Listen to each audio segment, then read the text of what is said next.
찬송가 6장 목소리 높여서를 함께 부르심으로 2023년 7월 10일 월요일 새벽 예배를 시작합니다.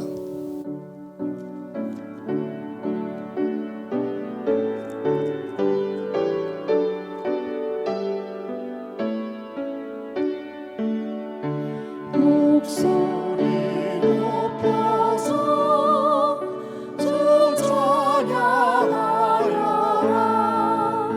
영광과 권세와 존귀와 위엄을 온누리 다스리시는 만왕의 왕께 돌려라.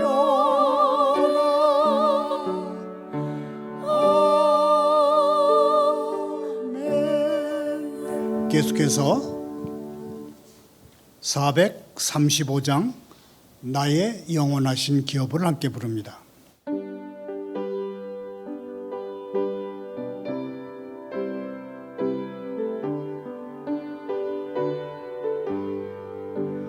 나의 영원하신 기업 생명보다 귀하다. 나의 가기 다가도록 나와 동행하소서. 주께로 가까이 주께로 가오니. 나의 가기 다가도록 나와 동행하소서. 세상 복이 아니람과 모든 명예 버리고 험한 길을 가는 동안 나와 동행하소서. 주께로 가까이 주께로 가오니. 나의 가기 다가도록 나와 동행하소서.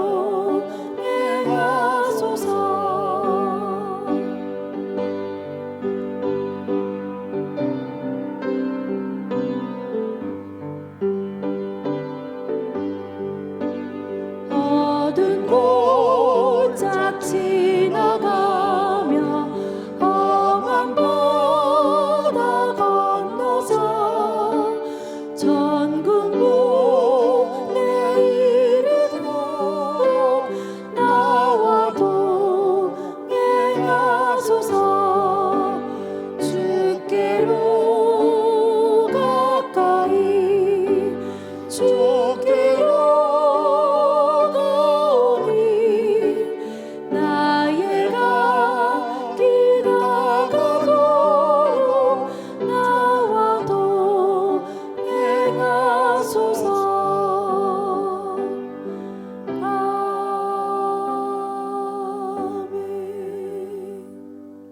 오늘 새벽에 보실 하나님의 말씀은 사도행전 9장 10절부터 22절까지입니다. 교독합니다. 그때에 다메섹에 아나니아라 하는 제자가 있더니 주께서 환상 중에 불러 이르시되 아나니아야 하시거늘 대답하되 주여 내가 여기 있나이다 하니 주께서 이르시되 일어나 직가라 하는 거리로 가서 유다의 집에서 다소 사람 사울이라 하는 사람을 찾으라. 그가 기도하는 중이니라. 그가 아나니아라 하는 사람이 들어와서 자기에게 안수하여 다시 보게 하는 것을 보았느니라 하시거늘 아나니아가 대답하되 주여 이 사람에 대하여 내가 여러 사람에게 듣사온즉 그가 예루살렘에서 주의 성도에게 적지 않은 해를 끼쳤다 하더니 여기서도 주의 이름을 부르는 모든 사람을 결박할 권한을 대제사장들에게서 받았나이다 하거늘 주께서 이르시되 가라. 이 사람은 내 이름을 이방인과 임금들과 이스라엘 자손들에게 전하기 위하여 택한 나의 그릇이라. 그가 내 이름을 위하여 얼마나 고난을 받아야 할 것을 내가 그에게 보이리라 하시니 아나니아가 떠나 그 집에 들어가서 그에게 안수하여 이르되 형제 사울아 주 곧 내가 도는 길에서 나타나셨던 예수께서 나를 보내어 너로 다시 보게 하시고 성령으로 충만하게 하신다 하니 즉시 사울의 눈에서 비늘 같은 것이 벗겨져 다시 보게 된지라 일어나 세례를 받고 음식을 먹음에 강건하여지니라. 사울이 다메섹에 있는 지하들과 함께 며칠 있을새 즉시로 각 회당에서 예수가 하나님의 아들이심을 전파하니 듣는 사람이 다 놀라 말하되 이 사람이 예루살렘에서 이 이름을 부르는 사람을 멸하던 자가 아니냐. 여기 온 것도 그들을 결박하여 대제사장들에게 끌어가고자 함이 아니냐 하더라. 사울은 힘을 더 얻어 예수를 그리스도라 증언하여 다메섹에 사는 유대인들을 당혹하게 하니라. 아멘.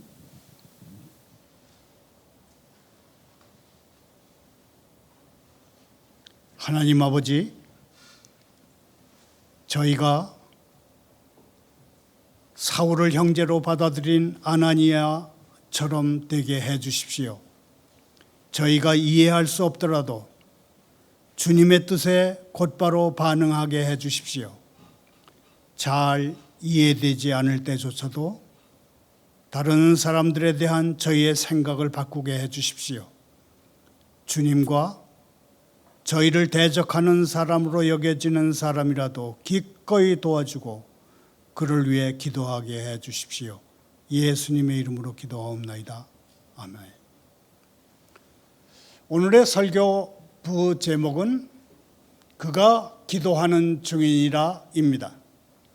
이 부제에는 어떤 사람이 기도하는 중이다 하는 말은 그가 노래하는 중이다 혹은 그가 성경을 읽는 중이다 또는 그가 설교를 하는 중이다 하는 말보다 그 사람이 정말 과거를 뉘우쳐 고치고 이제 신앙의 눈떴음을 더 확실하게 보여주는 증거다, 그런 뜻이 들어 있습니다.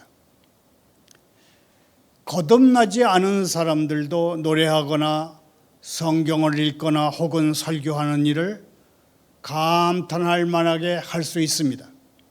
그러나 어떤 사람이 경건하게 기도한다면 그가 사망에서 생명으로 옮겼다는 보증을 보이는 것입니다. 설교 중에는 미국에서는 공공 베이비 박스라 불리는 보호 출산제를 시행함으로써 이제까지 4,400명 이상의 신생아를 구조했다는 소식을 전하겠습니다. 왜 미국의 공공 베이비 박스라 불리는 보호 출생제를 소개하려고 하냐 하면 지금 출산율이 극히 낮은 우리나라에서는 이른바 미혼모들이 낳는 아기들 대부분을 그냥 불법적으로 버려지고 있기 때문입니다. 먼저 오늘의 성경 본문부터 살펴봅니다. 참된 기도는 영적 생명의 확실한 증거입니다. 성령께서 기도하는 사람의 마음에 영적 생명을 불어넣어 주셨기 때문에 그 사람은 기도하는 것입니다. 기도는 하늘의 생명의 호흡입니다. 사람이 주께서만 주실 수 있는 복이 절실하게 필요하다고 생각하지 않는다면 그 사람은 기도하지 않을 것입니다. 기도하고 의지하는 사람은 그에게 구원 얻는 믿음이 있음을 나타냅니다. 어떤 기도는 큰 믿음이 있음을 보여줍니다. 어떤 사람이 하나님을 믿지 않는데 하나님께 즐거움을 주시고 괴로움을 없애게 해 주시라고 기도하겠습니까? 기도는 거듭난 마음에 성령께서 쓰신 친필입니다. 핸드라이팅, 친필입니다. 기도는 또한 하나님과 가까이 사귀는 것입니다. 육적인 마음이 하나님과 교제할 수 없듯이 기도는 거듭남의 표지, 곧 하나님의 자녀가 됐다는 증거입니다. 기도하는 사람은 하나님에 대한 지식이 있습니다. 정확하게 얘기하면 하나님 지식이 있습니다. 기도하는 사람은 신지식을 가지고 있습니다.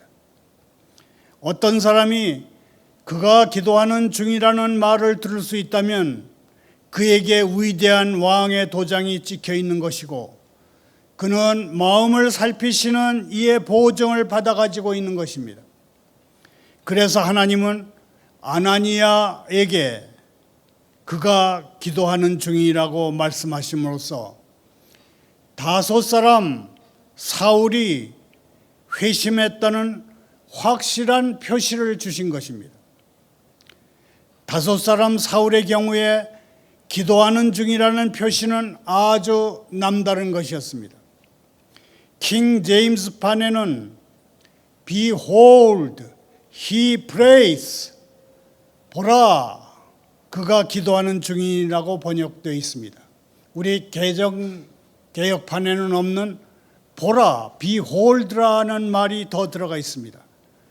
보라는 감탄사는 이 회심한 바리새인에게 특별한 의미를 지니고 있습니다. 다섯 사람 사울이 예수께 자비를 구하는 기도를 하고 있단 말인가 하는 의미가 이 보라 하는 감탄사 속에 들어 있습니다. 주님이 사울이 기도하는 것을 보시고 그분의 종 아나니아 제자에게 이건 참 이상하게 생각할 만한 일이다 그러시면서 보라, 그가 기도하는 중이다 그렇게 말씀하신 것입니다. 다섯 사람 사울을 가리키시면서 보라, 그가 기도하는 중이라 하신 예수님의 말씀은 상당히 인상적입니다. 왜 인상적인 말씀이라고 제가 하는 것일까요? 사울은 바리새인이었고 따라서 습관적으로 기도를 되풀이하는 사람이었기 때문입니다. 바리새인들은 자신들이 규칙적으로 여러 차례 그것도 길게 기도드리는 것을 자랑한 사람들입니다. 사울의 생애에서 그가 지각과 판단의 기능을 가지고 있는 한 자신이 기도하지 않고 지낸 날은 하루도 없었을 것입니다. 경건한 유대인들 가운데 많은 사람은 하루에 9시간씩 기도하는데 그 시간을 바쳤다고 합니다. 실제로 경건한 유대인들은 기도하는데 1시간을 쓰고 기도하기 전에 1시간 또 기도한 후에 1시간을 그냥 앉아 있었다고 합니다. 그러니까 하루에 3번 기도하면 3, 3은 9, 9시간이 되는 것입니다. 하루에 9시간 3차례를 기도하는 데 바친 것입니다. 바리새인들은 성전과 회당에서 기도했을 뿐만 아니라 사람들에게 보일 수 있는 거리 모퉁이에서도 기도했습니다. 기도의 질, 기도의 품질과는 상관없이 많은 기도를 드리는 사람들이 바로 바리새인들이었습니다. 부인할 수 없는 사실은 다섯 사람 사울도 바리새인이었기 때문에 기도를 많이 하고 있었다는 것입니다. 그러므로 주님이 경건한 바리새인을 가리키시면서 보라, 그가 기도하고 있다 그렇게 말씀하신 것은 매우 특별하고 이상한 일인 것입니다. 다섯 사람 사울을 아는 모든 사람들 생각에 스승 가마리엘의 제자인 사울은 기도를 아주 많이 드리는 사람이었습니다. 그러나 마음을 살피시고 사울의 기도를, 사울을 잘 아시고 기도가 무엇인지를 바르게 아시는 분은 여기서 이제 비로소 기도가 무엇인지 바르게 아시는 분이 이제 사울이 기도를 시작하는구나. 그렇게 말씀하시는 것입니다. 이전에 사람들에게 보란듯이 행한 넘치는 모든 기도에도 불구하고 사울은 일생 동안 결국 기도를 한 번도 안 드렸던 셈입니다. 저는 오늘 새벽 함께 드리는 분들에게 이 사실을 적용하고 싶습니다. 우리 중에 어떤 분들은 이전의 방식으로는 항상 기도했지만 영적으로는 한 번도 기도하지 않은 그런 사람들이 될 수 있습니다. 그대의 어머니는 그대에게 어떤 형식의 기도를 가르쳐 주셨습니다. 그대는 어린 시절과 청년 시절에 늘 그 기도를 되풀이했습니다. 지금도 아침 저녁으로 규칙적으로 무릎을 꿇고 기도합니다. 그러나 그대의 마음에서 일어나 하나님의 마음으로 전달되는 기도는 단 한 번도 드린 적이 없을 수 있습니다. 그대는 항상 예배당에 가고 모든 기독교 의식을 지키고 그대 교회의 목사님 기도에 아멘이라고 화답하거나 고개를 숙이고 듣습니다. 그래서 그대는 자신이 기도하고 있다고 생각합니다. 그러나 그것은 헛된 생각일 수 있습니다. 누군가가 그대가 이제까지 기도하지 않았다고 말한다면 그대는 몹시 화를 낼 것입니다. 그렇지만 그렇게 말하는 것이 정말 옳을 수도 있습니다. 저는 오늘 그대가 처음으로 정말 간절하게 주 하나님께 부르짖고 그래서 하나님이 그대가 이제 정말로 기도한다고 증언하실 수 있기를 정말 바랍니다. 그렇게 되면 그대는 여리 없이 반복해드린 모든 기도를 이제는 하찮은 것으로 생각하게 될 것이고, 그리고 그대는 우리의 연약함을 도우시는 성령 주시기를 하나님께 구하게 될 것입니다. 우리가 마음으로 하나님께 말씀드리지 않는 한 우리의 영혼이 영들의 아버지와 영적으로 만나지 않는 한 우리의 기도가 의식을 따르는 것이든 즉흥적인 것이든 그것은 아무 가치가 없다. 그렇게 결론 내릴 수 있을 것입니다. 하나님은 죽은 사람의 하나님이 아니시고 산 사람의 하나님이십니다. 하나님이시여 불쌍히 여기옵소서. 저는 죄인이로소이다와 같은 진정 마음으로 울리는 한마디가 단지 입술에 무성한 그 어떤 말보다도 가치가 있습니다. 우리 하늘아버지께서는 사람들이 진심으로 예수님의 이름에 호소할 때는 결코 그 이름을 못 들은 채 하시지 않습니다. 그러나 우리가 그 복된 이름을 하찮아한 것으로 여길 때에는 우리 기도를 듣지 않으신다. 저는 그렇게 말하고 싶습니다.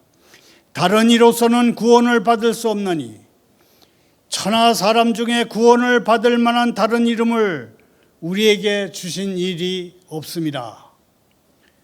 우리가 속죄소로 가는데 의지할 수 있는 다른 이름은 없습니다.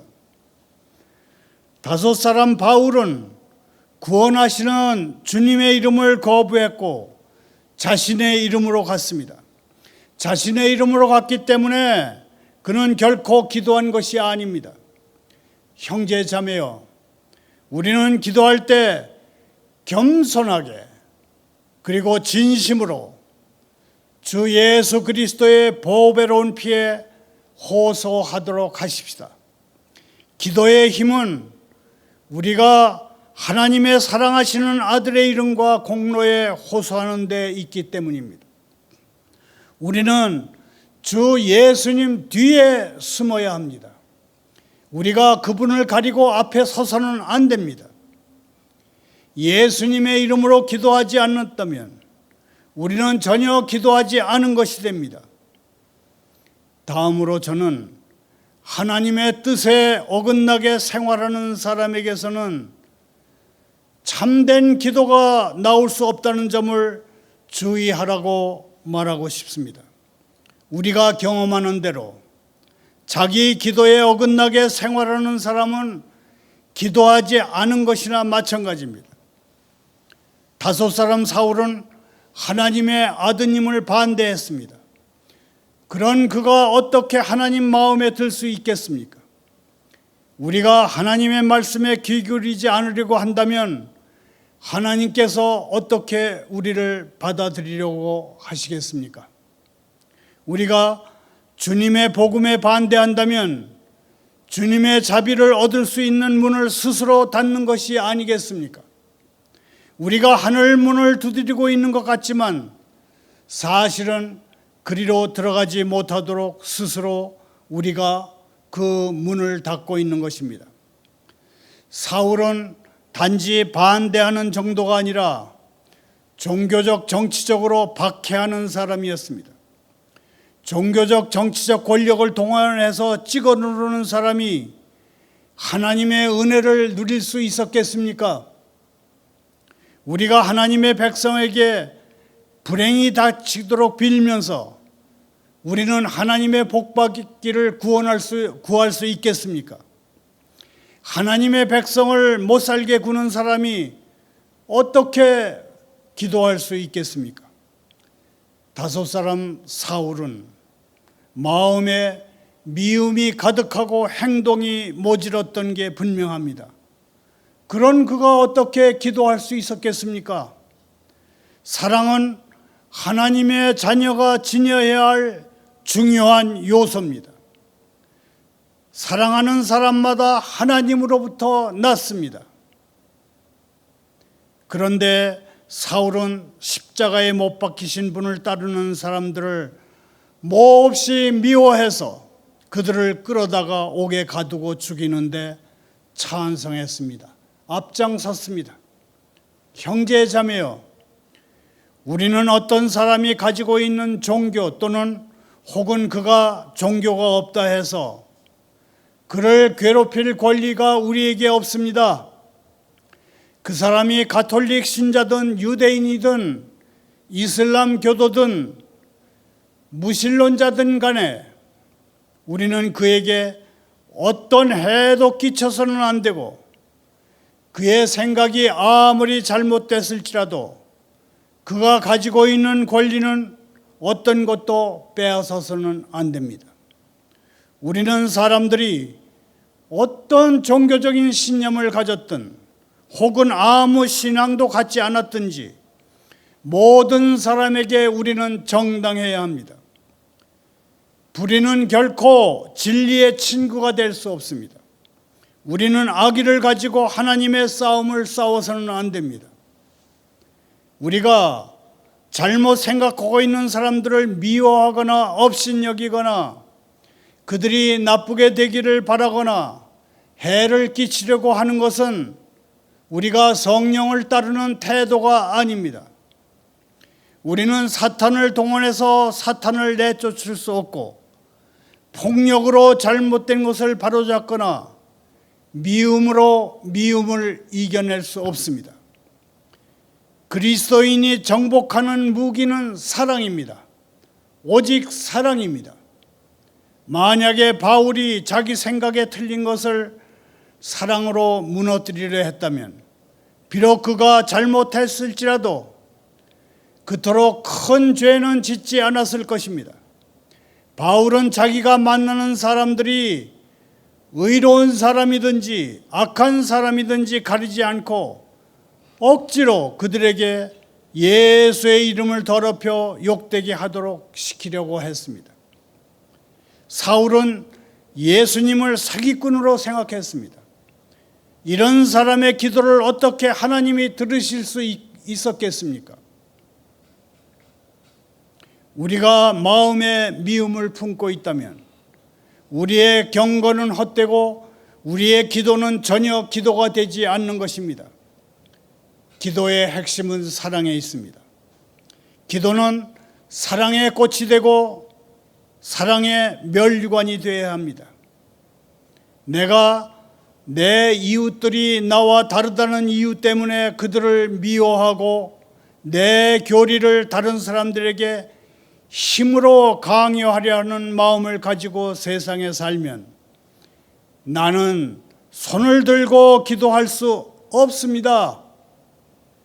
사람의 마음에 악의가 들어있으면 그가 드리는 제사를 더럽힐 뿐입니다. 사울이 그동안 많은 기도의 형식은 갖춰서 드렸지만 바른 기도는 한 번도 드리지 못했습니다.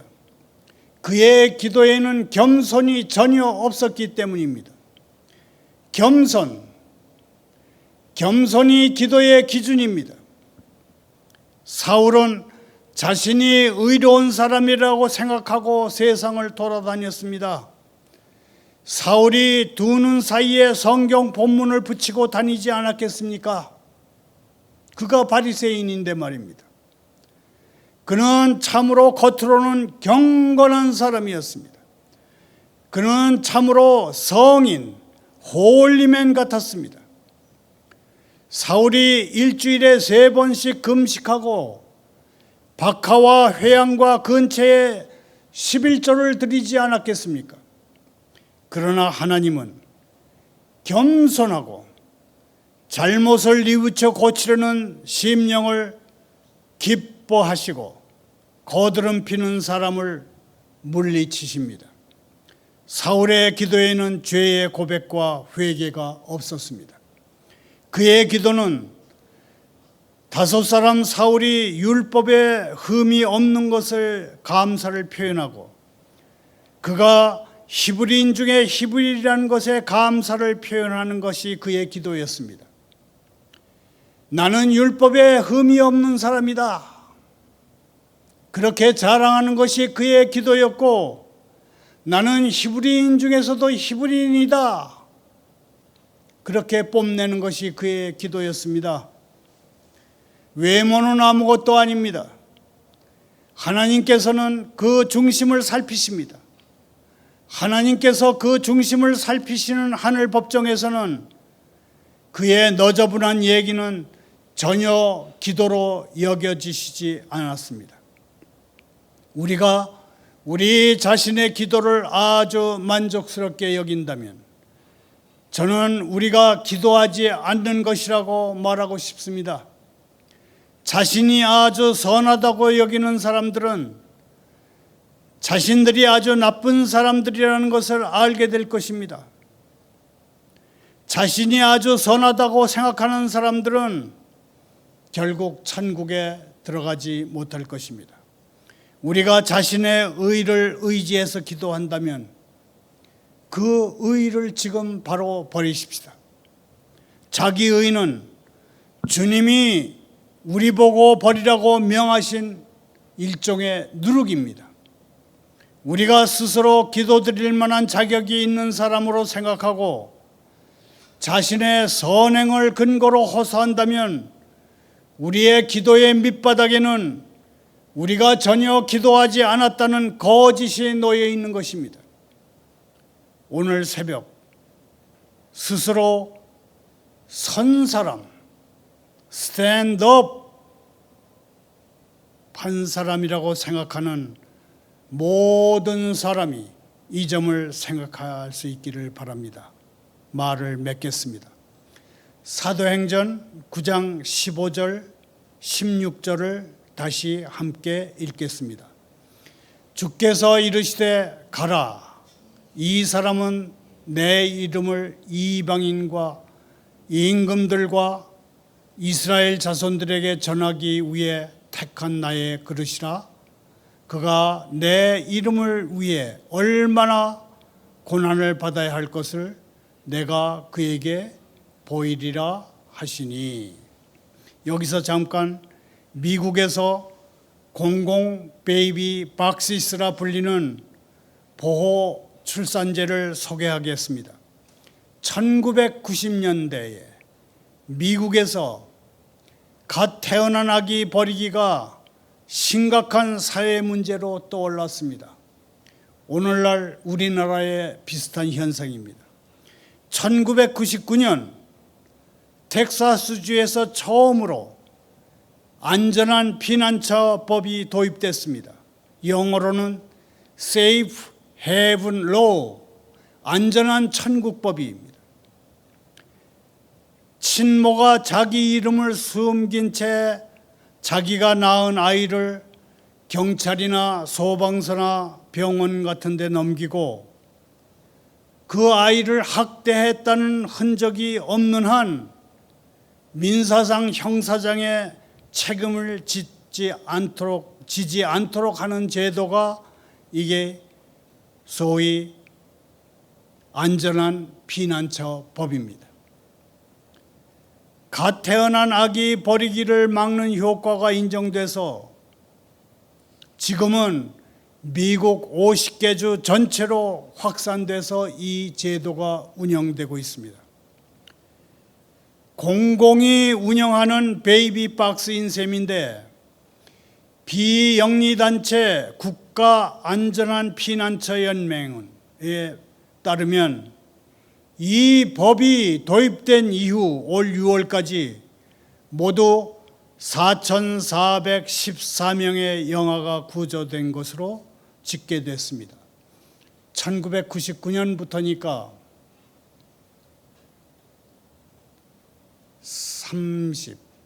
34년 동안에 4,414명의 영아가 구조된 것입니다. 우리나라에도 사설 베이비박스가 있습니다. 주로 목사님들이 운영하는 제도입니다. 그런데 현행법상으로 이 베이비박스에 아이를 두고 간 친모는 갓난 아이를 내다버린 죄로 처벌을 받게 됩니다. 베이비박스에 놓인 아이 역시 보육원 같은 시설로 옮겨지는 경우가 많습니다. 국가가 맡아서 보호하지 않는 것입니다. 미국에서 안전한 피난처로 양도된 아이는 지방자치단체 아동보호부서에 보내져서 입양 등의 절차를 밟게 됩니다. 미국 질병통제예방센터 연구에 따르면 이 제도가 생긴 이후에 영아 살해 비율은 13% 줄어들었습니다. 이 때문에 미국처럼 공공 베이비박스 등을 통해서 이름을 숨기고 아이를 낳고 양도할 수 있도록 하는 보호 출산제 도입이 우리나라에서도 시급하다, 그런 목소리가 커지고 있습니다. 이미 보호 출산제를 도입한 독일, 프랑스 같은 나라에서는 친부모가 병원에서 자기 이름을 밝히지 않은 채 또는 다른 사람의 이름으로 자기 이름을 대고 출산하고 아이를 다른 사람에게 넘길 수 있습니다. 하지만 독일, 프랑스의 이 보호 출산제는 아기를 버릴 수 있다는 그런 맹점을 가지고 있습니다. 그래서 이 독일, 프랑스의 보호 출산제를 반대하는 목소리도 만만치 않습니다. 우리나라 한국 미혼모 가족협회 대표는 미혼모가 경제적 어려움 등을 극복하고 직접 아이를 키울 수 있도록 관계 지원을 강화하는 게 근본적인 해법이다, 그렇게 지금 주장하는 단계입니다. 다시 성경으로 돌아옵니다. 5사람 사울은 지금 다메섹에 머물고 있습니다. 사울은 예수님의 이름을 부르는 사람을 모두 체포할 권한을 대제사장들에게서 받은 사람입니다. 아나니아도 잡히면 예루살렘으로 끌려갈 그런 상황입니다. 그러므로 우리는 아나니아의 걱정을 충분히 이해할 수 있습니다. 예수님은 걱정하는 아나니아에게 며칠 전 사울에게 어떤 일이 있었는지는 말씀하시지 않고 그냥 가라, 그에게 가라, 고 그러십니다. 예수님을 믿고 그냥 따르라는 것입니다. 지난 일은 예수님과 사울이 알아서 한 일이므로 그가 과거에 어떤 일을 했는가는 그다지 중요하지 않기 때문에 예수님은 그렇게 말씀하십니다. 중요한 것은 앞으로 사울이 하나님께 어떻게 쓰임 받을 것인가가입니다. 예수님은 사울이 어떻게 쓰임 받을 것인지 두 가지로 말씀하십니다. 첫째, 사울은 예수님의 이름을 이방인과 임금들과 이스라엘 자손들에게 전하기 위해서 택함을 받은 하나님의 그릇입니다. 사울은 이방인, 임금님들, 이스라엘 자손들 순으로 사역하게 될 것입니다. 사도행전에서 이방인들은 바울이 전한 복음을 머뭇거리지 않고 받아들인 사람들입니다. 왕들, 임금들은 그의 복음을 듣지만 받아들이지 않고 꺼린 사람들이었습니다. 그리고 이스라엘 자손들은 바울이 전한 복음을 전혀 인정하지도 않은 사람들입니다. 둘째, 사울은 주님의 이름을 위해 많은 고난을 받을 것입니다. 실제로 그는 사역을 시작하자마자 많은 고난에 봉착했습니다.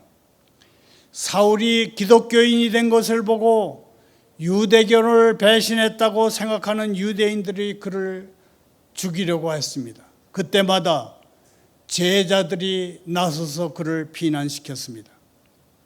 오늘날까지 내려온 기독교 구전에 따르면 바울은 네로 황제 때 순교했습니다. 사도들을 통하지 않은 교회 사역이 확장된 것입니다.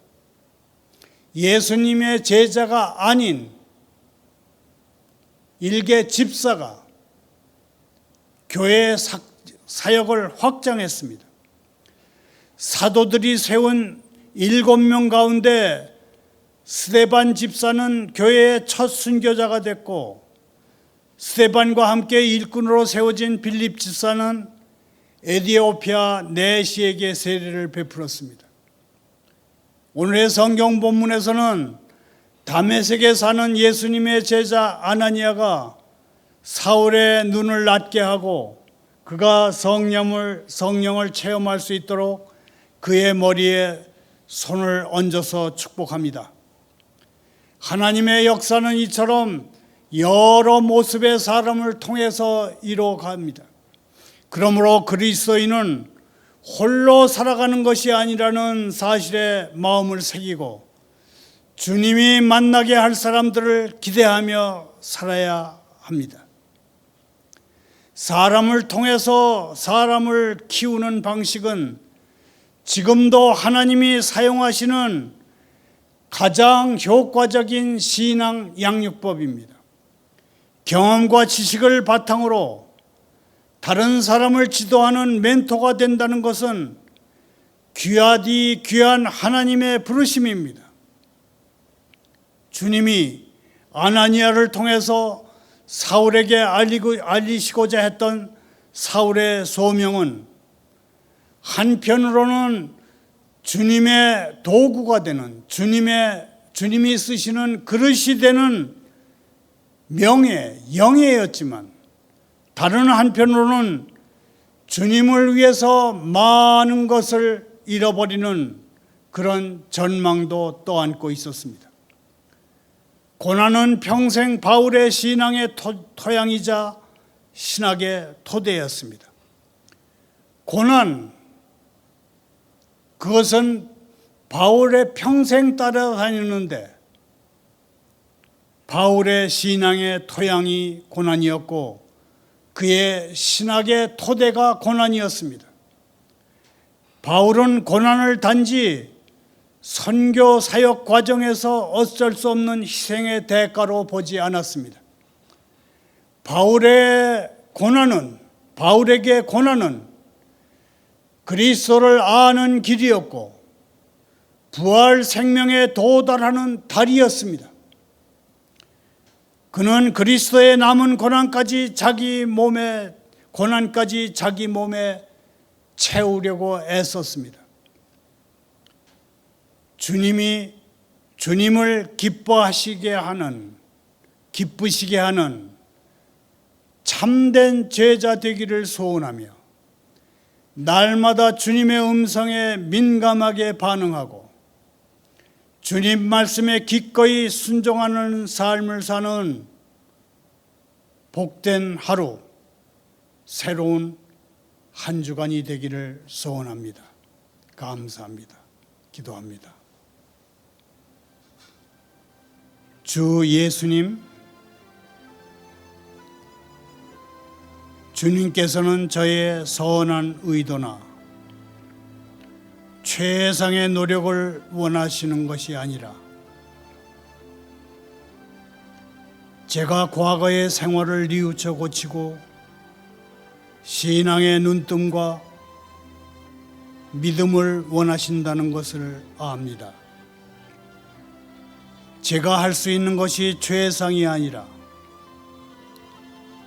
주님께서 제게 하실 수 있는 것이 최상입니다.